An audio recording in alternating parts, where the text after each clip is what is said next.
Welcome, and thank you for tuning in to ESG Talks, a KBRA podcast series focusing on environmental, social, and governance, ESG. This podcast series highlights various ESG hot topics and includes commentary from prominent voices within the ESG community. In this episode of ESG Talks, I am joined by Chris Poinsatte, the Executive Vice President and Chief Financial Officer for the Dallas-Fort Worth, or DFW, Airport. Chris is a leader of ESG in the airport industry, with responsibilities that include finance, strategic planning, performance measurement, and information technology at DFW. Chris is also leading an industry-wide effort to develop an ESG framework and metrics for North American airports as chair of a task group working within the Airports Council International North America, or ACI-NA. In April of this year, this task group published a white paper titled Environment, Social, and Governance, an Introduction to Performance and Risk Management Metrics for North American Airports, to be used as a guide to address the growing demand for ESG information from financial stakeholders within the airport industry, and to help North American airports better understand ESG and the types of ESG information North American airports may want to track and report.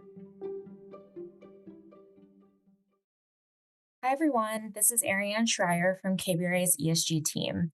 Thank you for joining me today, Chris, as we discuss the prominent strides you have made regarding ESG at DFW, as well as your mission to help guide airports throughout North America towards proper ESG-centered metrics and reporting. Starting with a brief overview, high carbon emissions in the airport industry contribute significantly to climate change due to the vast amounts of fossil fuels burned by aircraft and airport operations. Airports are energy-intensive facilities requiring substantial power for lighting, heating, cooling, and ground transportation. Additionally, the aviation sector's rapid growth exacerbates the problem, making it crucial for airports to adopt sustainable practices and technologies to reduce their carbon footprint and mitigate their environmental impact. Taking a look at DFW's carbon emissions strategy, there's an overarching focus on achieving net zero carbon emissions by 2030. Can you walk us through the key elements of this strategy and the integration process of these elements within DFW operations? Sure thing, but first I'd like to thank you for having me on the webinar. I'm excited about being here, and I'd like to start to answer your question with a little background on the airport. I've been at the airport 21 years, and the whole time that I've been there, we've been focused on carbon transition. In 2016, we were the first airport in North America to achieve carbon neutrality, and we're still the largest carbon neutral airport in the world. Then in 2020, we became the first airport to be certified for ACI's Airport Carbon Accreditation Program at the 4+ level. And as you mentioned, we've defined a net plan for net zero by 2030. In fact, we're likely to get there a little bit sooner. And I want to point out, obviously, we're talking about scope 1 and 2 here, not scope 3, which is really the airlines, and they're 95% of our scope 3.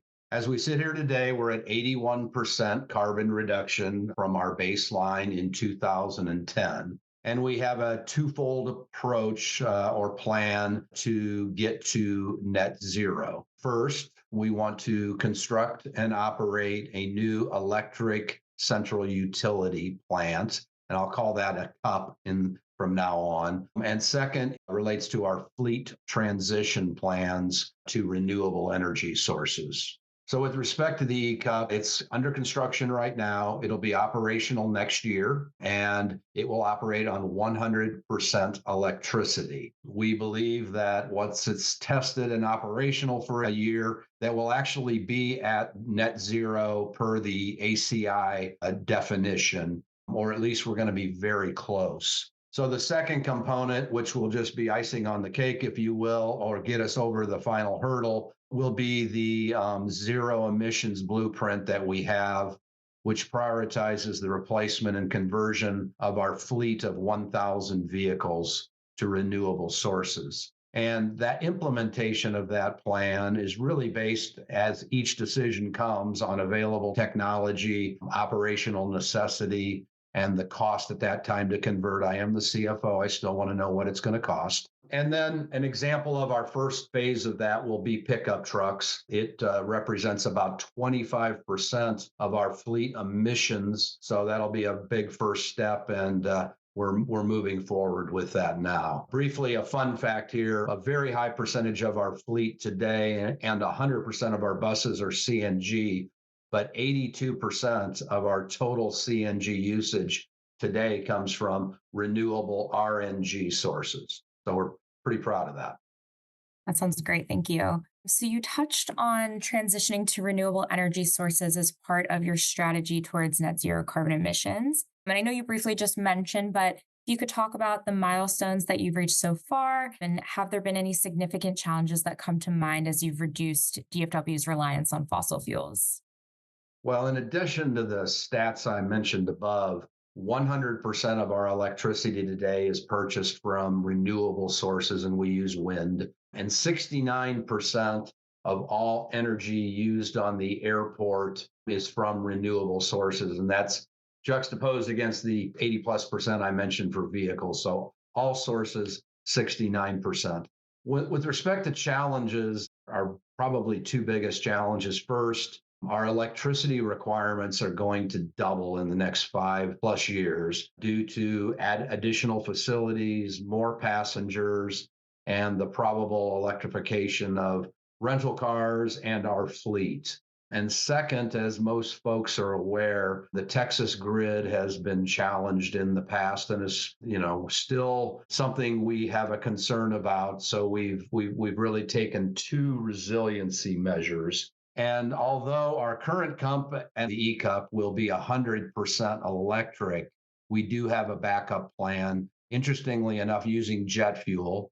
Hope we don't need to use it, but we've run pipes from our fuel farm to the E-Cup just in case.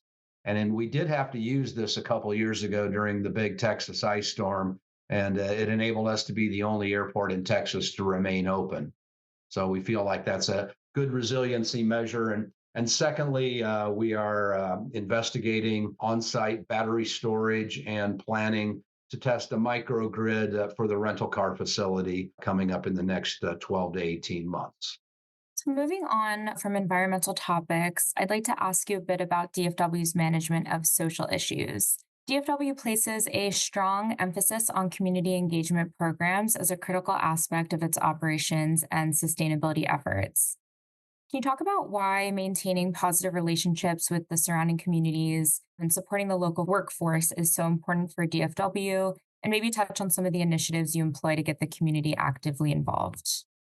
Sure. First of all, DFW, has a very positive macro impact on our community with $67 billion of estimated economic impact. But on a local level, we understand that we have to engage the community actively, and we do this in two ways primarily. The first is really on the business side, and we partner with our chambers of commerce and MWBE organizations to ensure that we have a diverse group of local suppliers and local and diverse concessionaires. We set goals every year and we achieve those goals for diversity in our supplier base. And this is something we've been focused on for over 20 years. And it's really diversity of vendors is something that is ingrained in our DNA at DFW. Our second focus is around noise management. And, we constantly monitor the noise and aircraft flight paths.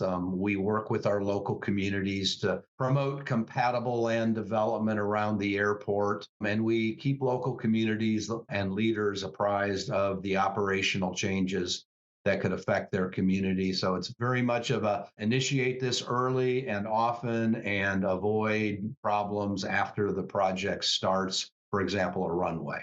So we take this seriously, and the community is part of what we do and part of what we are. So it's important we focus on them. DFW is widely considered a leader in ESG in the airport industry, and that's very clear from everything that you just touched on as well. Because of this specifically, transparency in management and reporting is not only useful for stakeholders, but can act as a guide for others in the industry to follow suit in their own sustainability journey. How does DFW measure and report on its own ESG performance? And what frameworks or standards do you follow? Well, we've been issuing ESG reports now since fiscal year 2016, and we just published our fiscal year 23 report in April this year. We're also one of the first airports to issue a sustainability report, and our team works regularly with the rest of the industry to help them where we can. Our focus today, from a measurement standpoint, is really to improve the reliability of the information that we report and to get the report issued on a more timely basis. It's really a best practice, in my mind, anyways, to issue your ESG report about the same time you do your audited financials. It's really hard to do. We got within 30 days this year, so we're pretty happy about that. But typically, it was 12 months after the end of the fiscal year before we'd issue those reports. So that's something we're very focused on. And from a reliability standpoint, I even got our internal audit team involved to make sure that then they've audited our processes for tracking the ESG information, making sure it's reliable and consistently reported. From a framework perspective, our sustainability program addresses all 17 of the United Nations Sustainable Development Goals. So that's our basis. And then up to last year, we used the GRI reporting standards up through our 22 report. And last year, we switched over to the new ACI framework. And I think we're going to talk about that in a few minutes. Yes, we'll definitely touch on the ACI in a few minutes. So, then thinking a bit more high level, what are some of the biggest challenges DFW Airport faces in advancing its ESG initiatives? And how do you plan to address those challenges?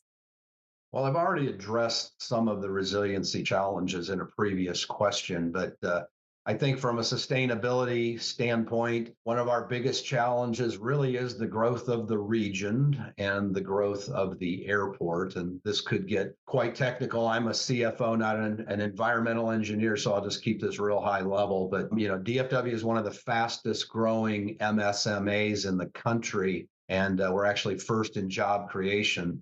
And the region actually created more than twice as many jobs as Atlanta, who was number two during that time frame. So the region is challenged from a energy standpoint, a water standpoint, and we need to be cognizant of how we fit in.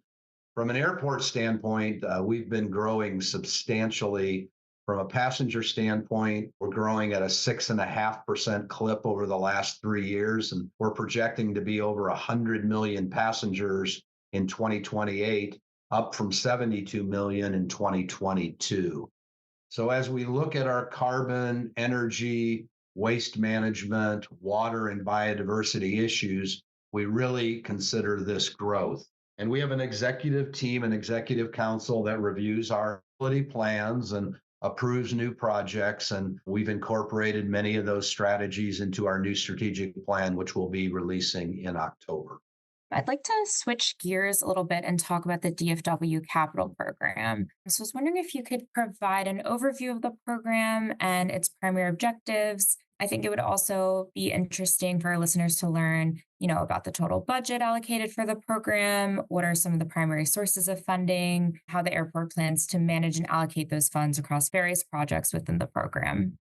So we recently completed a $750 million bond transaction that is supported by an official statement. So I'm going to let readers know that all the right numbers are there. If I get a number a little bit off, that's where all of our correct numbers are. But to summarize, our capital program today is about $8.6 billion through fiscal year 29.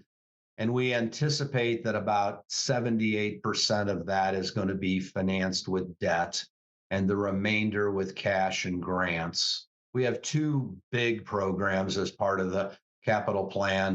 The first is the Central Terminal Area Expansion Program, or CTA program, and then a new Terminal F.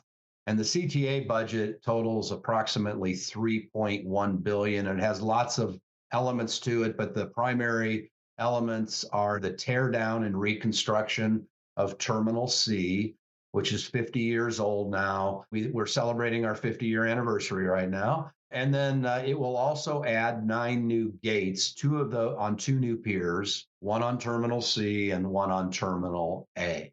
And then Terminal F is our sixth terminal. It's a linear terminal, which includes 15 new gates, 7 walkout hard stands, and the cost for that is currently budgeted at $1.7 billion.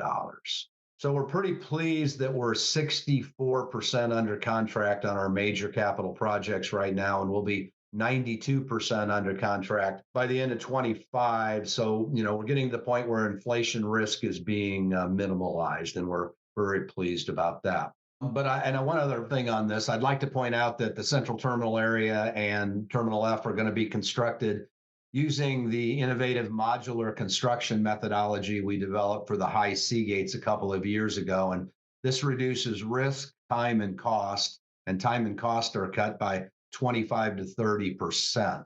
And for example, Terminal F, we're in about 35 to 40% design right now, but it will open in May of 2027 in 3 years. So that's just how fast this new technology and methodology can work. So then how does the capital program incorporate sustainability and environmental considerations into its planning and execution? Or how does the capital program support the ESG goals of the airport as a whole? So our design standards include our sustainability concepts, including green building standards, sustainable roofing standards, things like that.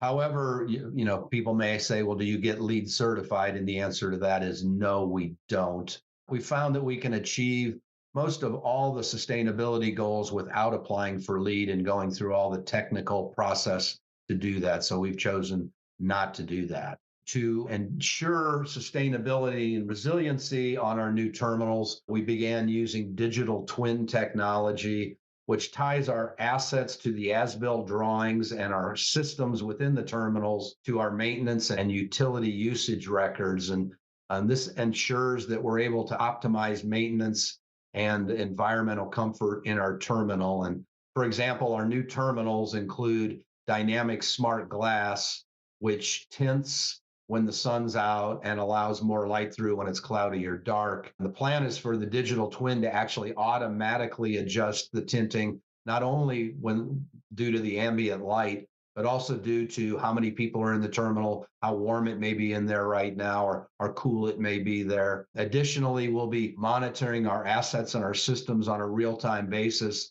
For example, is a motor running at peak efficiency, and we can proactively identify through AI and machine learning when we need to do preventive maintenance or asset replacement, with the goal of doing that at night so it doesn't impact our operations and customer service. Moving on to your work with the ACI, I'd like to hear more about the industry initiative regarding ESG metrics and reporting.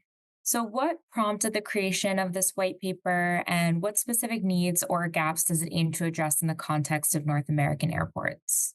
Well, I became interested in ESG back in 2019 when we were marketing taxable bonds in Europe. And we literally could not get in to see an investor unless we told them we had an ESG report. And then when we sat down across the table, they said, "Can we see your ESG report?" And I'd slide it across the table.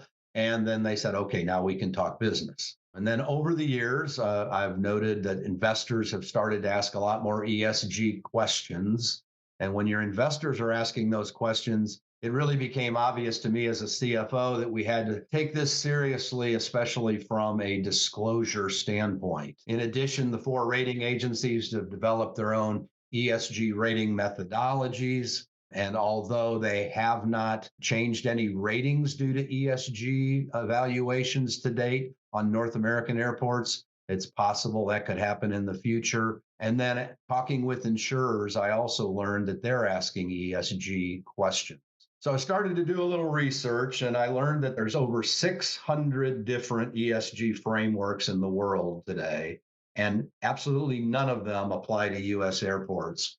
And especially when you look at the popular ones like SASB and GRI, they're just not designed to apply to our unique environment in the airports. As I was talking with people, I learned that a group of electric companies had set up their own ESG framework and it worked with their investors to do it. And the investors were very excited because I learned that investors really have no idea what to ask or in general about ESG. And we found this true when we had our conversations with the investors of the airport industry. So in February of 23, I approached ACI and volunteered to lead a task group to develop an ESG framework and white paper for North American airports. And we set up a cross-functional team of about 25 folks that included CFOs, general counsels, environmental experts, and community folks, as well as ACI staff.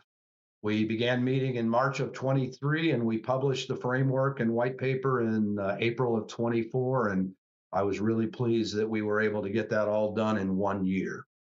Yeah, that's an amazing accomplishment. So, with all that great context, can you provide a brief overview of the key objectives and findings of the ACI white paper on performance and risk management metrics? Absolutely. The key objectives were, there were several of them. First, we wanted to research existing ESG frameworks and regulations to understand what was out there. Secondly, and very importantly, we interviewed all the key stakeholders, including the rating agencies, investors, insurance companies, airlines, and then the ESG data aggregators to determine what types of ESG information they needed and desired, and would this framework be desirable for them if we put it together. We also wanted to develop a white paper that would help North American airports understand the changing ESG landscape, especially as it relates to Europe right now. We also wanted to develop a framework that included recommended and optional disclosures and metrics. And I say disclosures and metrics because not everything's a number. Sometimes you just have to tell a story or disclose something. And we also wanted to help people understand what could be financially material to an airport. And if it is financially material, we do recommend that airports put that in an official statement. And very briefly, I mean, what is financially material could literally be anything that a reasonable investor might rely on as a reason for making their investment. So people need to be thinking about this. We also wanted to provide background and considerations for if an airport wanted to prepare an ESG report. Today, maybe 10 or 12 airports have done such and others are looking into it, but we wanted to help them. So the conclusion of the report was that we ended up with 59 suggested metrics and disclosures, 20 of which we recommended, and 39 of which we classified as optional. We were very clear that this was not a best practice document or a requirements for airports. We wanted to simply provide guidance to airports and use it as they see fit. All airports are in different states, different regions that have different issues with the ESG concept. And so this was really just information for them. And our mission now is to spread the word. And thank you for this opportunity. Now that the framework's out, it's available on the ACI website. And we are encouraging airports and financial stakeholders to use it. And the financial stakeholders to date have been very enthusiastic about this. And we hope that they're using it. One other just brief point. This was not meant to become a benchmarking tool for airports, and we've told that to the financial community. The purpose of it is to help each airport get started and to measure their own unique progress on their ESG journey. So, as we said, this paper is geared towards North American airports. Are there any plans to expand the management metrics to airports in other regions globally? Yes, there is an ACI World effort going on right now. I will say I'm on that committee, and it's really difficult to develop a framework for the entire world, especially given the political and regulatory differences around the world, and Europe is leading the charge there. I expect that the final report, when it's issued, will contain a very comprehensive list of metrics for airports to consider. And it's kind of, I don't want to speak for the final report, but I think it'll be more of a pick list for airports to choose from with some definitions. I think it'll be rather technical, but I expect at the end that airports will do what North America has done and come up with a regional perspective. When we reissue our white paper, we'll compare our metric recommendations to the world's effort and explain why we have what we have and we didn't choose all of the ones that they might have. Finally, I'd like to close out this discussion with any closing remarks you may have about DFW's ESG management and the ACI initiative and white paper. And then finally, what's your outlook for ESG within the airport industry for the future? Well, first, thanks again for the opportunity to talk today. Second, kind of my macro view of ESG here. I'm not really sure how ESG is going to play out in this country from a political standpoint, but I can tell you that the essence of ESG is all about risk management and executive leadership. Airports are a lot more than just business P&Ls. We are part of the fabric of the community, and in many cases, the largest economic engine for your region. So we need to think more broadly about things, not just about landing planes and building terminals. DFW's practiced ESG principles for the 21 years I've been here, long before the acronym ESG was ever introduced. I firmly believe that focusing beyond the P&L, and I'm a CFO, I'm focusing beyond the P&L to our airports, impact on our environment, our impacts on our communities, and how we govern are simply tenets of good leadership, and all airports should consider this. Thank you so much. Thank you, Chris. Thank you to Chris for that enlightening insight and interesting discussion. This concludes our episode. Please email esg@kbra.com with any questions or comments. We also encourage you to visit KBRA's ESG website at esg.kbra.com, where you can find ESG research related to the topics discussed in this episode, further details on KBRA's ESG approach, and other ESG-related media items. You can also join our mailing list to access our ESG Weekly Roundup newsletter.